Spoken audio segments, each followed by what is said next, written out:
welcome back to Maxwell Starr's Beer Reviews. Guest Heist Almighty, or I'm the guest here, really, it's his house. Gonna take a look at a beer that he brought back from Nova Scotia, from actually a relatively unknown microbrew down there in Cherry Hill, Nova Scotia, by the name of Hell Bay. Nice South Shore. Near Lunenburg.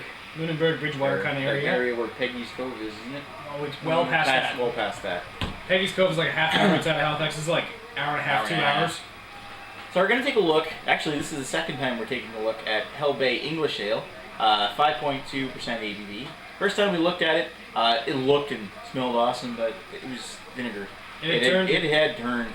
When did we do that? It was like early March, wasn't it? Yeah, but I'd had it since November, so it didn't work out. But yeah. This one was made in February. So it's not even, it's still April, so 2 months should be good. Ideally, this should still be good. So I'm excited. Hopefully it didn't fuck up again. Exactly. I'm excited because I was really disappointed then because I thought it was going to be something friggin' awesome. Anyway. Oh, you managed to get a lot of head out of it. Yep. Sorry. Okay. Yeah, a lot of foam involved. A little bit. A lot of head there. Of course, I got a lot of head, you didn't. I don't think it's completely filtered, but it isn't totally murky either. It's hazy in appearance, so it definitely looks like they didn't do a whole lot of filtration to this. Nope. Which is good, in my opinion. I don't mind the look of unfiltered beers. It might turn it's kind of an iced tea looking-y. Yeah, look at mine. You can definitely tell there's more sediment in it. A little bit, yeah. Well, you got the bottom half of the bottle, so. Yeah, exactly. Sticky head. Look at that. Wow. A little bit oily if I swirl it. Mmm. Head kicks up again if I give it a little jostle. Oh. Smells just as good as it did the first time. Oh. It's a nice blend of British styles and Maritimes. Oh, it smells so good. Get this nice faint piney kind of smell, like a little bit of a pine off of that on the nose. We got like with a nice caramel malt. We got an English malt with like a North American hop. Mmm. But not too much hop. Oh. Oh, it just smells like some kind of fruit juice. Like, what is that?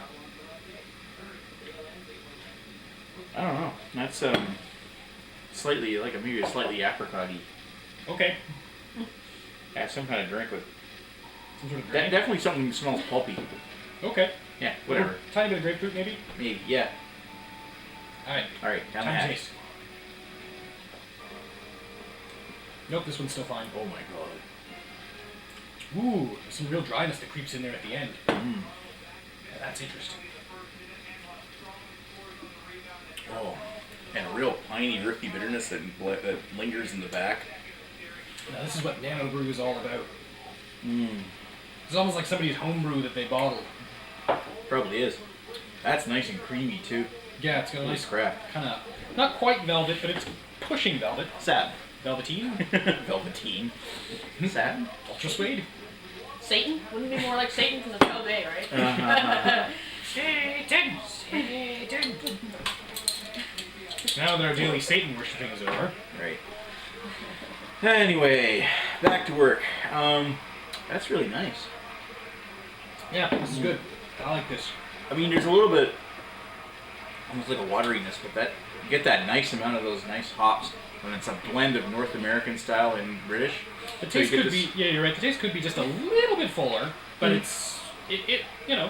Yeah, but it's not not exactly like it's a huge bitter or anything. It's not like supposed to be a malt bomb. It's supposed to be like this nice, easy drinking pale ale, basically, right? For an English style pale ale, this is much more to my tastes than most English style anythings.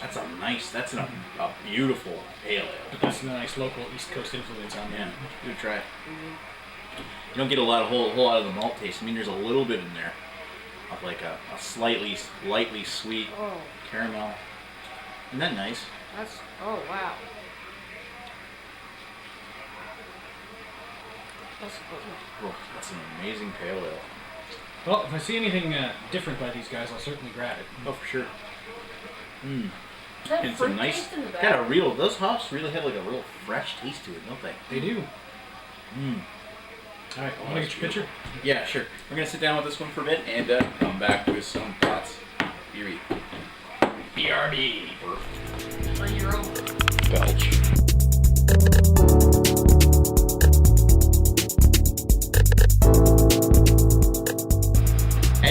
with Hell Bay English Ale. So, what did we think about this one? I liked it. I liked it. I loved it. When it comes to a nice pale ale, this is pretty much embodies all of what I would really want in a nice, easy drinking pale ale. A very nice, fresh hop tasting flavor. Nice fresh hop aroma. Nice fresh hop aroma. A little decent amount of malt in the back. And easy and satiny smooth to drink. Some good stuff. Oh, that's some good. Really easy to drink. That's just incredible for a pale ale. You don't usually see them. They usually leave something to be desired at times. This is definitely a hybrid of a British and North American style. Yeah, it's somewhere between an American pale ale and an English pale ale. But from what I see, I really like it. I think I'm going to give it 4.5 out of 5. What do you think? I don't think it's quite 4. I'm going to give it 3.9. 3.9? 3.9. 3.9 for Heist Almighty. 4.5 for me, just because when you base it on the style of pale ale, I thought it was really one of the better ones. It is really good, but it's just, it's not quite there. It's so close. Oh, whatever. It's grasping at greatness. You don't even like English styles. I know, but for me to give it anything more than a 3, an English ale that got more than a 3? It's blue. It's crazy. You knew that. What do you think, huh? I think that's almost a 5. That's delicious. It's nice. Yeah, I'd say 4.5. Let's put it there. I mean, it's like a tamed down, more watery, like a pale ale version of that Imperial ESB that it had from Heart and Thistle, which was delicious. Kudos. I gotta say, I really like this one. Good work. Maybe Heist Almighty doesn't like it as much as I do. I'm not saying I don't like it. I'm just not in love with it. Beer's not. Fierce not. Snob. Snob. Come on, it's a friggin' Snob. nano brew from it's a nano brew from some tiny little town no one's ever heard of. I should be giving it a 6 out of 5. Just by virtue of it being The fact that it's a Nova Scotia microbrewery that hardly anyone's heard of. the fact that we're going to be the only video of this in the entire interwebs. I should be You know like, what? This might 10 be a out of 5. microbrew from Nova Scotia. This might be a microbrew from Nova Scotia, but that nobody's heard of. But damn well, you really should, because this is amazing stuff. Good luck trying to find it. Good luck trying to find it. You should be able to find it in the Halifax area at least. It's a little challenging, but you can get there. Yeah. Where'd you get this one at? I think Premier is pretty much the only place to get it unless you're willing to drive to Cherry Hill. There you go. Anyway, thanks for watching Maxwell Starr's beer reviews. Cheers from all the guys here and the girls. And the cats. And the cats. They won't get on camera, but they're down there. Yeah. Neither will she. Maybe she's a cat. That's redundant. Anyway. How about this? Double redundant. Double deuce. How did you get your middle toes to go up like that? Anyway, Cheers. Thanks. Cheers.